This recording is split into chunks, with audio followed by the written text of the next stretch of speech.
آپ صلی اللہ علیہ وسلم نے فرمایا وَاسْتَوْصُوا بِالنِّسَاءِ خَيْرًا، عورتوں کے ساتھ بھلائی کیا کرو۔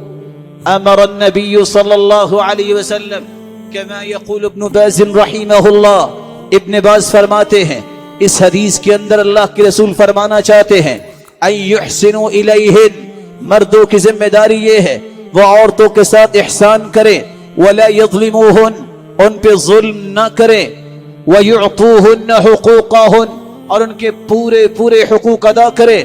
استوصوا بالنساء خیرا، عورتوں کے ساتھ نرمی اور بھلائی اس کو عام کرو جس طرح تمہارے حق ہیں۔ ان لنسائکم حقا، تمہارے حق عورتوں پر ہے، عورتوں کے حق تم پر ہیں۔ ان پر تمہارا حق کیا ہے کہ وہ تمہاری خدمت کریں اور کبھی بھی کسی کو گھر نہ آنے دیں جس کو آپ پسند نہیں کرتے۔ ان کا حق تم پہ کیا ہے؟ ان تحسنوا الیہن فی کسوتہن وطعامہن، ان کے کھانے کا خیال رکھو، ان کے لباس کا خیال رکھو۔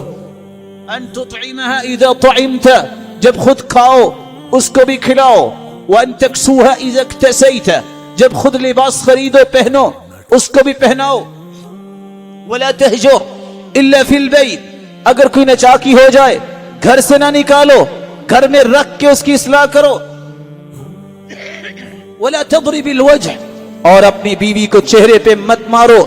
دوسری روایت میں آتا ہے فإن الصورة محترمة، اللہ نے شکل و صورت احترام والی بنائی ہے، مت ایسا کرو۔ ولا تقبح، اس کی قباحتیں مت بیان کرو، یہ تو نسل ہی اچھی نہیں، لا واللہ نہیں۔ ذرا سوچو تم کتنی خوشی سے اس کو لے کے آئے، اس وقت تمہیں نہیں یاد آیا کہ نسل اچھی تھی کہ بری تھی؟ اس وقت تو تم نے معاشرے میں سب سے اچھا اسے سمجھا۔ اکرام کرو، جب تم کسی کو احترام دو گے اللہ تمہارے احترام کو بڑھائیں گے۔